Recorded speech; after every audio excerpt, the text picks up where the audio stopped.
বিকেল হতে না হতে কি সুন্দর ঝড় উঠেছে। আহ তো বাতাস।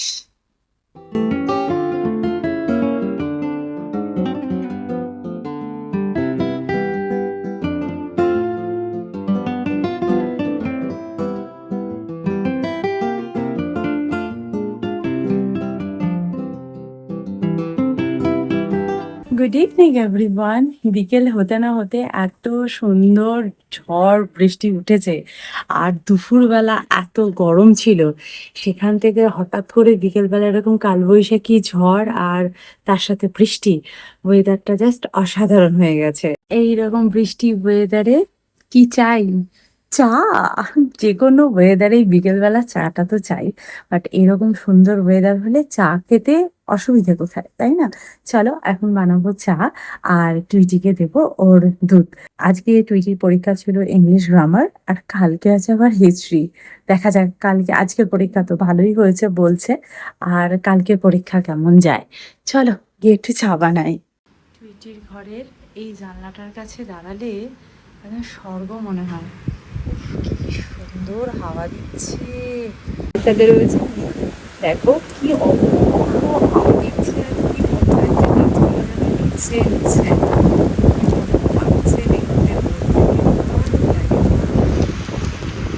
দাঁড়িয়ে থাকতে এত ভালো লাগছে, আমার তো এখান থেকে সরতেই ইচ্ছা করছে না। দারুণ লাগছে, বাট জল আসছে। এদিকটা ওয়েট সাইড তো, ওই জন্য জলের ছাড়টা একটু বেশিই আসে। কিন্তু হাওয়াটাও দারুণ আসে। এখন এই ওয়েদারে জানলা টানলা বন্ধ করতেই ইচ্ছা করে না, মনে হয় এখানে দাঁড়িয়েই থাকি।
এই সন্ধ্যে থেকে বৃষ্টি কন্টিনিউয়াসলি হয়েই যাচ্ছে, এখনো বৃষ্টি থামেনি। আর এইরকম বৃষ্টি ওয়েদারে একটু স্পাইসি খাবার খেতে বেশি ভালো লাগে, তাই না?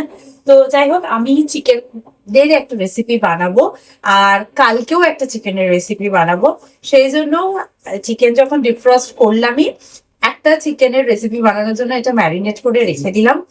এটা আমি কালকে তোমাদের সাথে শেয়ার করব রেসিপিটা, আর এটা কালকেও বানাবো।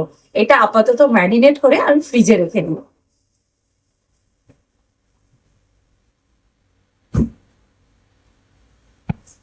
আর এখন যেটা বানাবো, চলো সেটাই তোমাদের সাথে শেয়ার করবো। এখানেও চিকেনটাকে একটু ম্যারিনেট করতে হবে, আর চিকেনটাকে ম্যারিনেট করবার জন্য পিস গুলোকে আমি ঠিক এরকম লম্বা লম্বা হালকা সরু সরু করে পিস করে নিয়েছি। যতটা সরু করে কাট করবে ততটাই ভালো, তাড়াতাড়ি কুক হয়ে যাবে। এর মধ্যে প্রথমে আমি 1 চামচ মতো ডার্ক সয়া সস, 1 স্পুন মতো ভিনিগার, ভিনিগার না থাকলে লেবুর রসও দিতে পারো। আর এখানে মশলার মধ্যে আমি নিয়েছি পরিমাণ মতো সল্ট, এটা হচ্ছে পেপারিকা পাউডার, একটুখানি গরম মশলা, কসুরি মেথি, আর এটা হচ্ছে পেরি পেরি মশলা। সবকিছুকে একসাথে অ্যাড করে নিলাম এবং এটাকে মিক্স করে নেবো। আর এটাকে মিক্স করে আমি একটু কভার দিয়ে রেখে দেবো মোটামুটি 1/2 ঘন্টা মতো। দেন আমি এটা দিয়ে রেসিপি শেয়ার করছি তোমাদের সাথে। এই রেসিপিটা বানানোর জন্য কিছু অনিয়ন, কিছু ক্যাপসিকাম এবং রুটি লাগবে। তোমাদের যদি রুটির বাড়িতে না থাকে তাহলে টর্টিলাও ইউজ করতে পারো, মানে রুটি যদি বানাতে ইচ্ছা না করে আর কি। আমার মতন লেজি লেজি ফিল হয়, ভাল লাগছে না, তখন মার্কেট থেকে কিনা না হোল হুইট টর্টিলা ইউজ করতে পারো। তো এই চিকেনটা ম্যারিনেট হোক, ততক্ষণে আমি ভেজিটেবল গুলোকে চপ করে ফেলি। চিকেনটা ম্যারিনেট হয়ে গেছে, 0.5 ঘন্টা হয়ে গেছে, এবার আমি কুকিং স্টার্ট করব। আর এখানে আমি ভেজিটেবল কাট করেছি, ক্যাপসিকাম আর পেঁয়াজ। ক্যাপসিকামের পরিমাণটা একটু বেশি, মানে একটা গোটা ক্যাপসিকাম আর একটুখানি ক্যাপসিকাম দিয়েছি। আর এখানে বড় সাইজের একটা অনিয়ন কাট করে নিয়েছি। ফ্রেশ ভেজিটেবল দেখতেও কি ভাল লাগে, তাই না? এখানে আমি একটা তাওয়া টাইপের বসিয়ে নিয়েছি, বেশ গরমও হয়ে গেছে। এর মধ্যে আমি সামান্য পরিমাণে অয়েল দিলাম, খুবই সামান্য। দেন এখানে ম্যারিনেট করে রাখা যে চিকেনটা ছিল, সেই চিকেনগুলোকে আমি অ্যাড করে দিচ্ছি।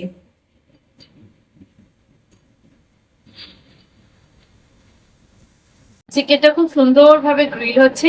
আমি এখন একটু প্যানের ঢাকনাটা আটকে দেবো, তাহলে চিকেনটা খুব তাড়াতাড়ি কুক হয়ে যাবে। চিকেন ম্যারিনেশনের মশলার মধ্যে আমি এই ভেজিটেবল গুলোকে অ্যাড করে দিলাম। তোমরা চাইলে এখানে ব্রোকলিও অ্যাড করতে পারো, বাট আমি ভালো ব্রোকলি পাইনি আর কি, সেই জন্য আমি অ্যাড করতে পারিনি। এখন এই ম্যারিনেশনের মধ্যে আমি এই ভেজিটেবল গুলোকে ভালো করে কোট করে নেবো। মানে কোনো কিছু ফেলা যাবে না, সবকিছুকে ইউজ করে নিতে হবে। চিকেনটা থেকে কেমন সুন্দর জল বেরোচ্ছে। আর এখন জাস্ট একটুখানি কভারটা খুলে আমি চিকেন গুলোকে ফ্লিপ করে দেবো। আর এই যে জলটা বেরিয়েছে না, এর মধ্যে সাইডে আমি ভেজিটেবলটাও দিয়ে দেবো, যাতে একসাথে কুক হয়ে যায়।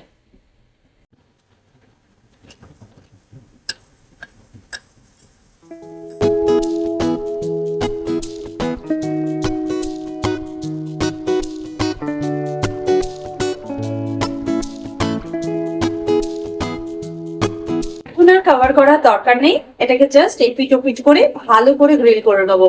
আর এখন একটা এত সুন্দর গন্ধ বেরোচ্ছে না পেরি পেরি মশলার, তারপর হচ্ছে কসুরি মেথির, একটা দারুণ গন্ধ লাগছে। আর গ্যাসটা আমি মিডিয়াম ফ্লেমে রেখেছি, বেশি হাই ফ্লেমে রাখিনি। হাই ফ্লেমে রাখলে কি হবে, ওপরে চিকেনের ওপরের লেয়ারটা খুব তাড়াতাড়ি কুক হয়ে যাবে আর ভেতরটা কাঁচা থেকে যাবে। আর আমি চেষ্টা করেছি এখানে বোনলেস চিকেন নেওয়ার, আর চিকেন স্ট্রিপ গুলোকে ছোট ছোট পাতলা পাতলা করে কাটা, যাতে তাড়াতাড়ি কুক হয়ে যায়।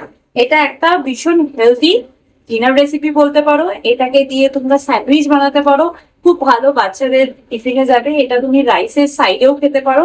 তো আমি অনেক রকম ভাবে একটা রেসিপিকে অনেক রকম ভাবে ট্রাই করি, কারণ আমার সেটা ভালো লাগে। কারণ হেলদি খাবারকে একটু ভ্যারাইটি ওয়েতে খেলে কিন্তু খাবারটা ভীষণ ইন্টারেস্টিং হয়ে যায়। যতক্ষণ এই চিকেনটা গ্রিল হচ্ছে, মানে ভালো করে কুক হচ্ছে, ততক্ষণ আমি একটা সস বানিয়ে নেবো। আর সস বানানোর জন্য তোমরা মেয়োনিজও ব্যবহার করতে পারো, বাট আমি মেয়োনিজটাকে অ্যাভয়েড করি। তাই এই স্যান্ডউইচ স্প্রেডটাকে ইউজ করছি, যেটা গাজর আটা দিয়ে বানানো। এটা দিয়ে খেতে ভীষণ ভালো লাগে, এমনি ব্রেড স্যান্ডউইচ করলেও কিন্তু বেশ ভালো লাগে। আর একটা ইউজ করবো হচ্ছে টমেটো কেচাপ। আমি টমেটো কেচাপটা ইউজ করব, কারণ এতে সুগারের পরিমাণটা অনেক কম, এক্সট্রা কোনো ফুড কালার নেই, আর এর ইনগ্রেডিয়েন্টস গুলো একদম ক্লিয়ার। তো চলো এটার আগে একটা সস বানিয়ে নেওয়া যায়। দেখতেই পাচ্ছ এখানে গ্রিলার বের করেছি, গ্রিলেরও তো অনেক কিছু কাজ আছে। তো আমি এখানে এই যে স্প্রেডটা আছে, স্প্রেডটা আমি 2 স্পুন মতো স্প্রেড নিয়ে নিচ্ছি। আর এখানে আমি কেচাপ অ্যাড করছি 1 স্পুন, 2 স্পুনের মতন কেচাপ অ্যাড করে নিচ্ছি। দেন পুরো জিনিসটাকে ভালো করে মিক্স করে নেব। এরপর আমি অ্যাসেম্বলে আসবো। চিকেন এখানে আমার রেডি হয়ে এসছে, চিকেন প্রায় রেডি হয়ে গেছে। এখানে চিকেনটা স্টাফিংটা রেডি, এখানে সস রেডি। চলো অ্যাসেম্বল করা যায়। তো আমি একটা টর্টিলা নিয়ে নিয়েছি, টর্টিলার জায়গায় তোমরা হাতে করা রুটিও নিতে পারো। দিয়ে যে সসটা আমি বানিয়েছি, সেই সসটাকে আমি ভালো করে আগে স্প্রেড করে দিচ্ছি। দেন এর মধ্যে অ্যাড করব একটা লেটুস, আর এর মধ্যে আমি অ্যাড করব হচ্ছে চিকেনের যে স্টাফিংটা আমি বানিয়েছিলাম, সেই স্টাফিংটা। ভালো করে স্টাফিংটা দিয়ে নিয়েছি। এবার আমি জাস্ট সুন্দর করে র্যাপ করে নেব। এখন আমি এই গ্রিল মেশিনে ঢুকিয়ে দিচ্ছি গ্রিল হওয়ার জন্য। তোমরা চাইলে এর মধ্যে একটু চিজও অ্যাড করতে পারো, বাট আমি রাত্রিবেলা বলে চিজটা খেতে অ্যাভয়েড করলাম। যেটা রেডি হয়ে থাকে কখন খাবারটা আসবে। ড্যাডি এটা তোমরা, আমি এটা খাবো খাবো খাবো নাও। একটা না পেলে কি খুব দুঃখ? কোনো দুঃখ নেই, কারণ আমার পাতেই অনেক আছে। নেই মানে so yummy, tasty, healthy chicken, lots of protein and ভেজিটেবলও আছে। ইয়ামি, আমার এটা খেতে খুব ভালো লাগে খুব। আমি সাবওয়েতে গেলে ঠিক এই অপশনগুলোই দিই, আর এটা এইভাবেই বানাই। বহুদিন সাবওয়েতে গিয়ে খাওয়া হয়নি, বল তুই? হুম হুম হুম হর হুম চিকেনের টেস্টটা অসাধারণ। তুইটি এবার টেস্ট করে বলবি গরম আছে কিনা দেখিস। সব জানে। Cheers! হুম, গরম গরম। দারুণ খেতে। চিকেনটা কি ভালো আছে না? কালকে টিফিনে কি এটাই নেবি? স্টাফিংটা আছে। ওকে ডান। এই চিকেনটা দিয়ে চিকেন স্যান্ডউইচ করলে অসাধারণ লাগবে। প্রান্তিক একবার খেয়ে দেখো। ড্যাডি সবসময় লাস্ট, সবসময়। হুম, চিজ দিলে ভালো হতো। সস সব ভেতরে দেওয়া আছে, তুমি শুধু এসে কামড়টা মারো, তাহলেই হবে। বল রুটি। পিঠি বলে যে স্টাফিং করা আছে, টিফিনে নেবে। কি করে দিয়েছো? স্টাফিংটা আছে, বলছে টিফিনে নেবো। এটা খেয়ে বলো, ফ্রেঞ্চ তো জানি কেমন খেতে। এটা খেয়ে দেখো। আমার চিকেনটা আবার ওভারলোডেড, এই জন্য বেরিয়ে এলো। গরম তো হবে, তুমি তো গরমই ভালোবাসো। প্লেটটা ধরে মুখের কাছে তুলে নাও, আমি তো হাতেই ধরবো। হ্যাঁ, তোরটা সবার ফার্স্ট করেছে বলে একটু গরমটা কম, আমার একটু প্রথম বেশি ভালো লাগে না সার্ভিংটা। সসটা ভালো হয়। সন্ধ্যাবেলা বৃষ্টি পড়াতে ওয়েদারটা এত সুন্দর হয়ে গেছে কি বলবো, এত ভালো লাগছে। মানে আজকে রাতে আর এসি চালাতে হবে না, বেশ ঠান্ডা হাওয়া দিচ্ছে। আমি ডিনার করার পর টুইটি পড়ছিল তো ওই জন্য ও ঘরে আর বসিনি, আমি এ ঘরে বসে বসে একটু মোবাইল স্ক্রল করছিলাম। আর পড়তে করতে তারপর মানে চোখটা লেগে যাচ্ছিল, ওই জন্য ভাবলাম একটা নতুন কাজ যখন পেয়েছি আমি, এই জামা কাপড় ফোল্ড করা, সেই কাজগুলো কমপ্লিট করে নি। তো মোবাইলে গান শুনছিলাম আর জামা কাপড়গুলো ফোল্ড করছিলাম। তুইটি এখন তাড়াতাড়ি গিয়ে শুতে চলে গেছে, কারণ কালকে তো পরীক্ষা আছে। সো মানে পুরো সপ্তাহটা ধরে পরীক্ষা চলছে এবং নেক্সট উইকেও পরীক্ষা রয়েছে, পরীক্ষা পরীক্ষার পরীক্ষা। বেচারাকে দেখেও কষ্ট লাগে যে এই সবে সামার ভ্যাকেশনের পরে স্কুলটা খুলেছে, তারপরে শুধু পরীক্ষার পরীক্ষা। এখন বাচ্চাদের একটু বেশি পরীক্ষা হয়, তাই না? যাই হোক, তো কালকেও আবার পরীক্ষা আছে। আজকের ভিডিওটা তাহলে এখানেই এন্ড করছি, দেখা করবো নেক্সট ভিডিওতে।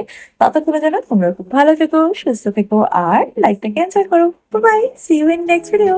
বাই।